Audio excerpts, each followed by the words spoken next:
قال المصنف رحمه الله تعالى ونفعنا بعلومه في الدارين آمين.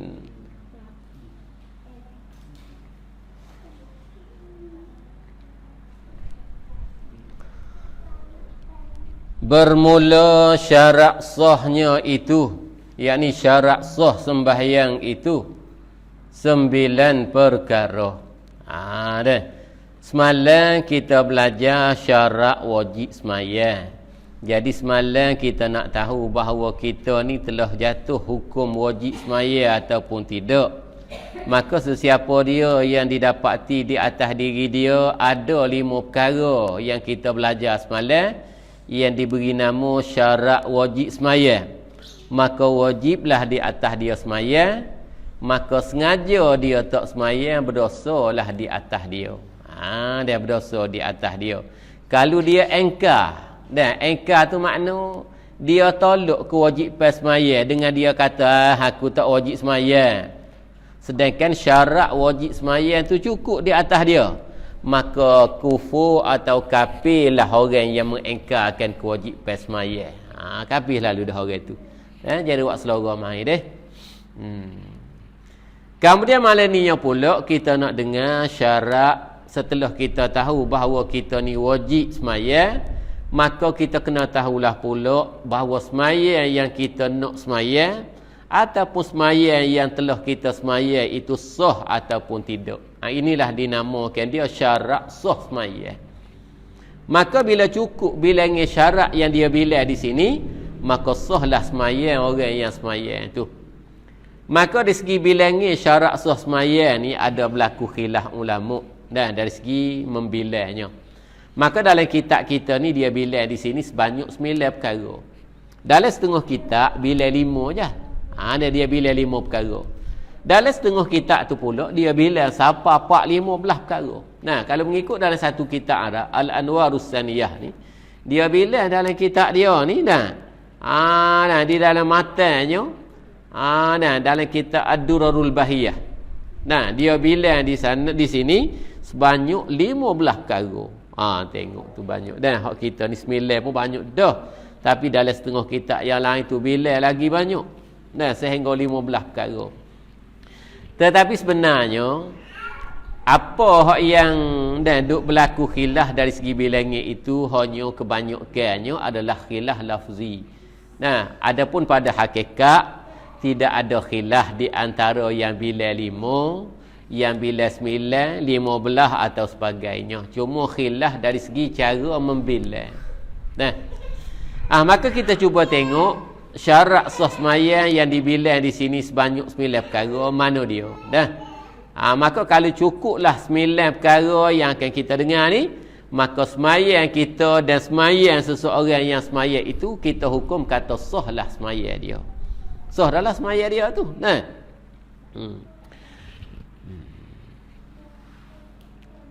Ni kita duk kira masalah sah tak sah dulu. Dia ada pula di sana perlu kita tahu syarat diterima sembahyang pula. Hak ni dah. Kadang-kadang setengah orang sah sembahyang dia tapi sembahyang dia tak diterima. Tak diterima. Tapi mana sembahyang orang hak yang diterima, maka sembahyang dia sah. Sah sembahyang dia. Tapi bukanlah sembahyang orang yang sah sembahyang dia bermakna sembahyang dia Tuhan terima. Ada setengah orang sembahyang dia sah dengan hukum syarak. Kewajipan tu lepas dah di atas dia. Lucu dah lah tanggungjawab dia. Tetapi sembahyang dia Tuhan tak terima. Ada kadang-kadang setengah orang dia sembahyang dia sah lepas kewajipan dan sembahyang dia Allah Ta'ala terima. Maka kita nak sah dan Tuhan terima. Maka dalam kitab fiqh ni kebanyakan ni dia tak sebut. Dan mana dia perkara syarat bagi diterima sembahyang. Bukan syarat bagi diterima segala ibadat kita. Banyak perkara yang kita kena tahu. Ni ada setengah orang pernah hamba mengajar di rumah, di masjid rumah. Jadi hamba pernah sebut bahawa orang yang sembahyang yang dalam pakaian yang dia pakai tu ada terlibat dengan duit haram, walau sama seria sekalipun, dia semaya rukun syarat dia buat betul, dia buat cukup, maka semaya dia Tuhan tak terima. Tuhan tak terima semaya dia. Apa? Pasal ada terlibat dengan harta yang haram di dalam pakaian yang dia pakai, walau 10 sen ya sekalipun. Ini masalah. Kewajipan dia lepas dah, tak kena semaya semula dah. Tetapi semaya dia Tuhan tak terima. Makna dan maksud pada kata Tuhan tak terima ni, makna semaya hak dia semaya tu Tuhan tak bayar pahala bagi dia, tak ada pahala. Ni letih saja ni. Letih saja. Semaya tapi pahala Tuhan tak beri. Tuhan tak beri. Nah, kadang-kadangnya pula bukan setakat tak boleh pahala, dia boleh dosa dah pula dah. Boleh dosa. Apa? Pasal dia duk retah, duk milik harta orang. Semaya dia sah. Lepas tanggung hukum Islam lepas dah. Tetapi Tuhan tak bayar pahala semaya yang dia semaya disebab pakaian yang dia pakai ada terlibat dengan harta haram, walau 10 sen sekalipun. Bukan sebaliknya, berdosalah pula dia kerana dia duk retah harta orang. Ni hak fiqh tak sebut, tak sahih sebut. Itu syarat bagi diterima semaya. Diterima semaya itu maknanya Allah Taala bayar pahala untuk ibadat semaya dia buat. Hak tu dalam tasawuf yang menyebutnya. Dalam fiqh ni dia sekadar royak sah dengan hukum syarak je. Adapun dalam tasawuf dia kira pula. Syarat nak diterima pula semaya. Bahkan syarat bagi diterima segala ibadat kita tu pulaknya. Mana kena ada ikhlas dalam kita beribadat, dan kita buat mesti mengikut sunnah Nabi. Itu disebut dalam setengah kitab. Syarat yang ketiga bahawa jangan terlibat pakaian yang kita pakai, tempat yang kita semaya. Jangan terlibat dengan harta yang haram. Jangan. Kita kata kadang-kadang pakaian yang kita pakai jelas tidak terlibat pun dengan mana-mana harta yang haram. Tetapi kita pergi terlibat semaya di tempat yang haram kita semaya, Tuhan tak terima juga. Ini Amo pernah bahas di kampung, dia jadi terkejutlah orang kampung. Kata kita dah buat kerja dalam hutan. Bawa kain semaya, nak balik semaya kampung tak ada. Maka kadang-kadang dah tempat kita kerja buat tu tak ada tempat yang sesuai untuk kita nak semaya. Kadang-kadang kita masuk hidup tupai semaya basah kat dalam pagar orang. Dengan kita tak minta izin daripada tuan dia, hukumnya haram. Semaya yang kita Tuhan tak terima. Ni. Tak care dia tak beri. Orang. Tak dapat tidur kita kena minta izin dulu. Hamba nak pergi duduk kerja kot dah. Dalam hutan tu lepas tu nak tupai semaya lah, basah atau gerai demo tu, pasal tempat demo tu molek. Alah lah, tu je. Kita hidup tupai semaya dengan tuan dia tak tahu, dengan kita tak minta izin, dia panggil kita retah. Kita rapah tempat orang. Maka hukum dia semaya kita tak diterima, haram hukum dia. Tapi Tuhan tak terima semaya kita. Serupa orang pergi Mekah dengan duit haram lah. Dia menego dadah, menego ubat kuda boleh duit dia, niat dia. Kalau dia jual ubat kuda ni laku boleh berapa juta nak naik ke Mekah. Boleh sungguh nazar dia misal. Maka dia pergi ke Mekah walau dengan duit haram. Haji dia. Ibadat haji dia, tapi Tuhan tak terima ibadat haji dia. Tak ada pahala, bahkan dosa ada. Ni kita mengaji. Ambil kesempatan sebut ikhlas kena ada. Selain daripada kita buat apa yang dikata di dalam fiqh, kita kena ada ikhlas. Dan kita jangan terlibat dengan benda-benda haram. Pakaian kita jangan terlibat dengan perkara haram, tempat semaya kita jangan terlibat dengan perkara haram. Makan minum kita pun jangan terlibat juga dengan duk makan benda haram. Ni syarat nak diterima ni lah yang kita kena ambil berat juga dah, kena ambil berat. Kalau kita hanya sekadar sah dengan hukum syarak, ganjaran pahala kita tak dapat, bahkan sebaliknya kita boleh dan diberi dosa. Tak ada tujuan, tak ada tujuan. Inilah hak Nabi kata kam min qaimin laisa lahu min qiyamihi illa sahar atau kama qala. Berapa ramai orang yang bangun semaya berjaga malam, Tapi tidak ada yang boleh bagi dia kecuali hanya mengatuk mata je duk bangun semaya tengah-tengah malam. Ni. Apa sebab? Barangkali kerana dia tidak ikhlas dalam dia beribadat atau sebagainya.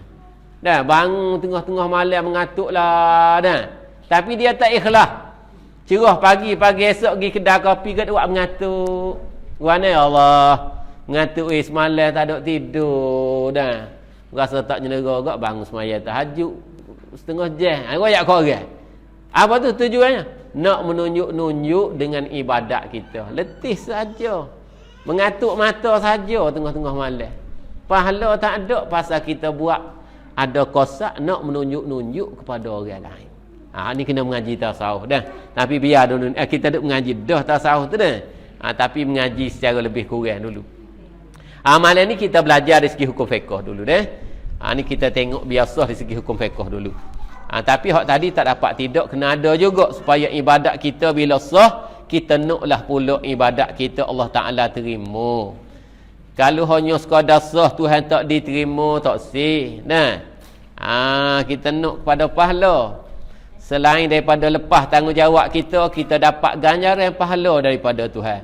Itulah. Nah, dia panggil syarat bagi diterima ibadat kita. Tengok. Dia kata pertamanya, syarat yang pertama daripada 9 perkara tu. Pertama dari segi bilangnya. Kita nak bilang yang mana dulu? Bilang gila. Cuma yang pertama dari segi bilangnya, dibilangnya di sini ialah Islam.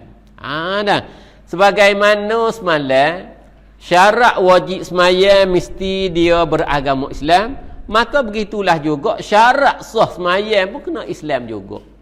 Bapa? Kerana semaya ni mesti kena niat. Maka niat ni tidak sah daripada orang kafir. Orang kafir niat dia tak sah. Dia bukan tak sah di semaya ni, dia tak sah di berwuduk lagi dah. Syarat sah wuduk mesti orang Islam. Apa? Pasal dalam wuduk tu dia ada niat. Maka orang kafir niat dia tak sah. Tak sah. Pada wuduk tu lagi dah dia tak sah. Mari semaya tak sah pula. Tu biarlah kita kata dah. Tu cerita orang kafir. Kita dengar panjang dah ceritanya dah. Maka kita hak mana belajar ni semuanya dah Islam belaka dah. Jadi hak ni kita tak kena kecek panjang lah hak ni dah. Ni pasal Islam belaka dah. Dan bahasanya semalam telah dibahas dengan panjang lebar dah mengenai dengan hukum Islam dan hukum orang yang kafir ni. Syarat yang kedua ialah akil. Akil tu dia tulis. Akil tu apa dia? Syarat yang kedua setelah dia beragama Islam, dia mestilah juga berakal. Berakal ni dengan makna di sini dia ada satu sifat pada diri dia yang menyebabkan dia ni sedar. Sedar diri. Dengan bahawa dia tu tidak gila, tidak mabuk, tidak selok kita panggil. Kalau orang Malaysia dia panggil koma. Maka berakal ni syarat wajib semaya, berakal ni syarat sah semayanya juga. Hak tula ya. Sebab itu dalam setengah kitab dia tak bilang dah syarat berakal ni. Apa? Pasal dia duduk di syarat wajib semaya. Dia bila wajib semaya, bermakna dia sahlah semayanya. Apa? Pasal syarat wajib semaya mesti berakal. Jadi setengah kitab dia tak bilang dah. Tapi di sini dia bilang pula. Jadi hak tula dah. Syarat yang kedua ni sama dengan syarat wajib semaya yang kita belajar semalam. Syarat wajib semaya mesti berakal. Kalau tidak berakal tak wajib semaya. Maka syarat sah semaya pun mesti berakal. Kalau tidak berakal tak sah semaya. Tidak sah semaya orang gila. Tidak sah semaya orang tak sedar diri. Tidak sah semaya orang yang mabuk yang tak sedar lah. Tak sah semaya dia. Ketika dia duk gila, ketika dia duk mabuk tu tak sah. Ketika dia tak sah. Syarat dia mesti berakal. Tu satu daripada syarat sah semaya. Maka dalam setengah kitab yang lain, dalam setengah kitab yang lain dia tidak bilang syarat berakal ni. Dia bilang dengan kata tamyiz. Di dalam kitab Ad-Durarul Bahiyah di antaranya Dia menyebut satu daripada syarat sah semaya kena ada sifat tamyiz. Sifat tamyiz. Dia ganti daripada kata berakal tadi. Tamyiz di gapo dia? Hak kita duk panggil mumayyit itulah. Nah, hak kita dah yang kita dengar dah. Syarat satu daripada syarat sah semaya, mestilah orang yang semaya tu ada sifat tamyiz.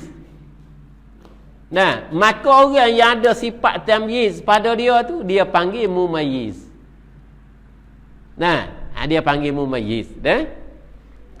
Maka mumayyiz sebagaimana kita sebut semalam ialah orang yang ada sifat yang boleh beza di antara yang ada kebaikan dengan yang mudarat. Nah, dia boleh beza mana yang baik, mana yang tak baik. Nah, mana yang bermanfaat, mana yang tidak bermanfaat. Itu dia panggil mumayyiz. Nah, dan dia pandai berurusan sendiri, berok kecing, makan, minum, dia pandai. Masalah dia tak sibuk tu suku kira, tapi dia pandai dah. Nah, tapi disyarat oleh ulama serta umur dia 7 tahun ke atas. Dah setelah seorang budak tu dia menikah berusia 7 tahun dan dia ni pandai, dan pandai makan minum sendiri. Mana? Pandai berpakaian sendiri, boleh beza yang manfaat dengan yang mudarat. Nah, boleh dibeza di antara yang berkebaikan dengan yang tidak berkebaikan. Mumayyiz dah tu. Nah, walau dia tak balik lagi. Nah, balik tu dah kita panggil balik ni syarat wajib semaya. Adapun syarat sah semaya tak wajib balik. Nah, tak mesti balik. Syarat sah semaya ni dia nak daripada umur mumayyiz. Daripada umur mumayyiz. Nah, daripada 7 tahun ke atas, dan dia tu ada sifat yang boleh membeza di antara yang manfaat dengan yang mudarat, dan boleh berurusan diri dia tu dengan sendiri dia. Makan minum boleh, berpakaian sendiri boleh. Tu dah. Setelah dia umur 7 tahun ke atas. Dah. Mumayyiz dah tu. Maka semaya dia sah. Semaya dia sah, wuduk dia pun sah. Maka kita kata budak yang bawah daripada 7 tahun, budak umur 5 tahun. Walau kita kata agak dia cerdik, dia tak masuk dalam kelas mumayyiz. Wuduk dia tidak sah, semaya dia tidak sah. Kita kata budak umur 4 tahun, walau nampak cerdik sekalipun, dia semaya. Nah, tak sah semaya dia. Nah, tidak sah. Dia naknya daripada umur 7 tahun ke atas, baru sah semaya. Tapi kalau dia buat betul pula, tengok di segi rukun pula. Kalau dia buat rukun syarat, buat betul sebagaimana yang kitab-kitab ulama sebut, sah dah lah. Nah, tapi kalau sekira misalnya budak tu dia pandai berlaku benda lain, tapi dia tak mumayyiz lagi, baru umur 5 tahun, tak sah. Ibadat dia tak sah. Tapi biar dia semayalah untuk latih dia ni dah. Cuma ibadat dia tu tidak sah dengan hukum syarak. Pasal budak bawah daripada 7 tahun tidak dikira mumayyiz lagi. Betul pun 7 tahun pun bukan kata mumayyiz belaka. Cuma tahap dia tu ulama letak daripada 7 tahun ke atas. Lepas tu dia ada sifat boleh membeza di antara yang manfaat dengan yang mudarat. Dia tahu ni barang ni ada manfaat, barang ni mudarat. Nah, dia tahu makan minum sendiri. Nah, boleh buat sendiri. Maka mumayyiz dah lah budak tu nya. Maka dia kata dalam kitab-kitab Arabnya, maka tidak sah semaya daripada orang yang tidak mumayyiz. Nah, mana seperti kanak-kanak yang bawah daripada umur 7 tahun. Begitu juga orang gila. Orang gila ni pun tak mumayyiz juga. Walau umur lebih pada 7 tahun, umur 40, tapi gila, tak mumayyiz dia. Nah, tak wajib dia semayang dan tidak sah dia semayang orang gila ni. Dan tak wajib semayang dan tidak sah semayang dia. Maka semalam kita dengar dah orang gila. Nah, kalau fardu takdir dia nyesia sembuh daripada gila dia, adakah dia wajib qada semayang dalam tempoh masa dia gila? Maka hak tu kita kena tengok pula. Dia gila tu adakah kerana usaha dia, makna dia panggil melampau. Nah, dia makan sesuatu benda yang boleh menyebab kepada gila. Ataupun tidak. Semata-mata penyakit yang Allah Ta'ala takdirkan letak di atas dia ya. Kita tengok. Maka kalulah gila dia berpunca daripada penyakit yang Tuhan letak di atas dia. Dianya ketika tak gila orang baik, tak ada duk makan benda-benda kok sih. Tapi penyakit dia kena duduk dengan ubat. Serabut sikit gila, serabut sikit gila, putus ubat kok gila lah dianya, tak ada duk makan benda kok sih. Maka orang ni tempuh dia gila, dia tak mukallaf. Pasal dia tak ada tamyiz. Tak wajib semaya, tak wajib qada. Tapi sunat kalau dia nak qada. Sunat kalau dia nak qada. Supaya kata kita ni, bahkan kita ni barangkali umur 15 je baru mula semaya moleknya. Dan barangkali rukun syarat buat betul. Maka semaya yang kita pernah semaya ataupun hak yang kita tak semaya sebelum umur mukallaf. Dalam masa umur 10 tahun dulu, 11 tahun dah kita tak mukallaf lagi masa tu. Dan semaya pun letak pukul tak tahu rukun syarat ala kuana. Maka sunat kita qada. Dan sunat kita qada. Anih misalah lah ni anih mukallaf dah. Masa sebelum anih mukallaf, sebelum anih tu mukallaf, sebelum anih cukup 15 ataupun sebelum anih tu mari cemar lagi. Bermakna tak mukallaf. Anih rasa dulu anih semaya tahu petihah pun baca tak betul, air semaya pun buat tak kena ataupun semaya retek. Lah ni anih mukallaf, semaya betul, rukun syarat semua buat kena, pandai belaka dah. Sunat bagi anih qada, hak anih tak semaya masa budak-budak daripada umur 7 tahun. Anih kata kena qada orang tua dah, hak mukallaf dah tak qada lagi. Tapi hukum dia, royak hukum. Sunat kalau dia rajin qada.